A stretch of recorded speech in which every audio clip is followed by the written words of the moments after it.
നേതൃത്വത്തിൽ സിഎക്കെതിരെ പ്രതിഷേധ ജാഥ നടന്നു തിരുവനന്തപുരത്ത്. അതിന്റെ ദൃശ്യങ്ങളിലേക്ക് കൂടി.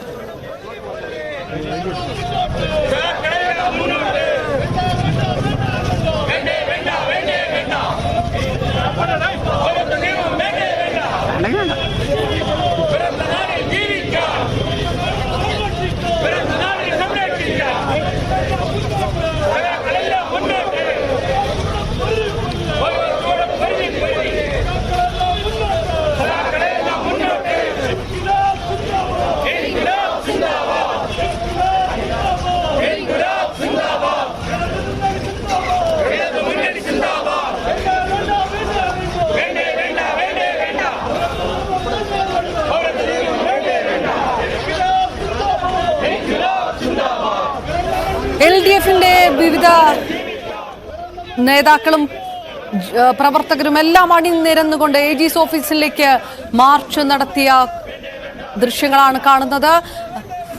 പ്രതിഷേധം രാഷ്ട്രീയപരമായിട്ടും ഉണ്ടാകും എന്നുകൂടി വ്യക്തമാക്കുന്നു ഇടതുപക്ഷം. വി വിനോദ് ചേർന്നു. വിനോദ്,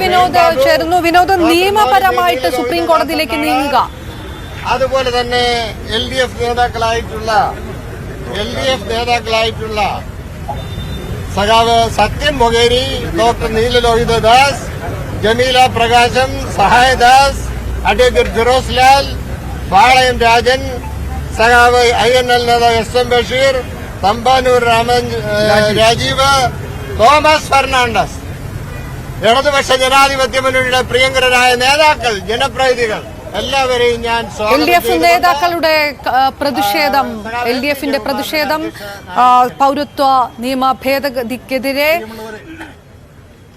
വിനോദ് ചേരുന്നു. വിനോദ്, നിയമപരമായിട്ട് പ്രതിഷേധിക്കും, ഈ വിഷയത്തിനകത്ത് പോരാട്ടത്തിലേക്ക് ഇറങ്ങുകയാണ് എന്ന് സംസ്ഥാന സർക്കാർ വ്യക്തമാക്കിയിരിക്കുന്ന ഒരു സാഹചര്യമാണ് സുപ്രീം കോടതിയിലേക്ക് കടന്നുകൊണ്ട്. അതിനൊപ്പം തന്നെ രാഷ്ട്രീയപരമായിട്ടും പ്രതിരോധിക്കുക. തെരഞ്ഞെടുപ്പിന് മുൻപ് നടത്തിയ ഒരു നീക്കം എന്ന രീതിയിൽ, BJP നടത്തിയ ഒരു നീക്കം എന്ന രീതിയിൽ കൂടുതൽ രാഷ്ട്രീയ പ്രചാരണത്തിൽ കൂടുതൽ ഫോക്കസ് നൽകിക്കൊണ്ട് ഈ വിഷയത്തിലേക്ക് തന്നെ കടക്കാനുള്ള ഒരു ഒരുക്കത്തിൽ കൂടിയാണോ LDF? അതാണോ മനസ്സിലാക്കേണ്ടത്? അപർണ, വലിയ തോതിലുള്ള പ്രതിഷേധമാണ് സംസ്ഥാനത്തെമ്പാടും ഉയർന്നു വരുന്നത്. ഇപ്പോൾ എജിസ് ഓഫീസിലേക്ക് LDFന്റെ മാർച്ച് എത്തിയിട്ടുണ്ട്. ഇവിടെ ഈ പ്രതിഷേധ ധർണ നടക്കുകയാണ്. ജില്ലാ തലത്തിലുള്ള ഒരു പരിപാടിയാണ്. പ്രധാനപ്പെട്ട നേതാക്കളെല്ലാം തന്നെ വിജയകുമാർ പന്നിരവീന്ദ്രൻ സ്ഥാനാർത്ഥിയാണ്, മാങ്കോട്ട് രാധാകൃഷ്ണൻ, ജമീല പ്രകാശം, നീലലോഹിതദാസ് തുടങ്ങി പ്രധാനപ്പെട്ട നേതാക്കളെല്ലാം തന്നെ ഇതിന്റെ ഭാഗമായിട്ടുണ്ട്.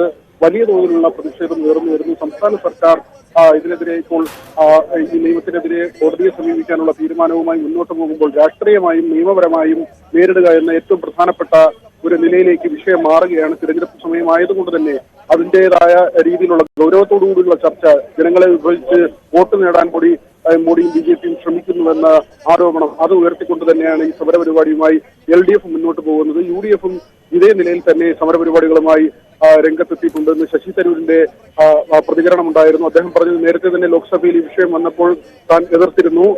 കേരളത്തിന് എത്രമാത്രം ഇതിൽ നിയമപരമായി ഇടപെടാൻ കഴിയും എന്നതിൽ അദ്ദേഹം സംശയം പ്രകടിപ്പിക്കുന്നുണ്ട്. കാരണം ഡൽഹിയിൽ നടക്കുന്ന കാര്യമാണ്. നേരത്തെ തന്നെ ഈ വിഷയവുമായി ബന്ധപ്പെട്ടുള്ള നിരവധി ഹർജികളും പരാതികളും മറ്റ് സംസ്ഥാനങ്ങളിൽ വന്നിരുന്നു. എന്നാൽ കേരളത്തിൽ അതിന് സമാനമായ ഒരു പരാതിയോ മറ്റോ ഉയർന്നു വന്നിരുന്നില്ല. അതുകൊണ്ട് തന്നെ നിയമപരമായുള്ള സംസ്ഥാനത്തിന്റെ പോരാട്ടം എത്രമാത്രം മുന്നോട്ട് പോകും എന്നതിൽ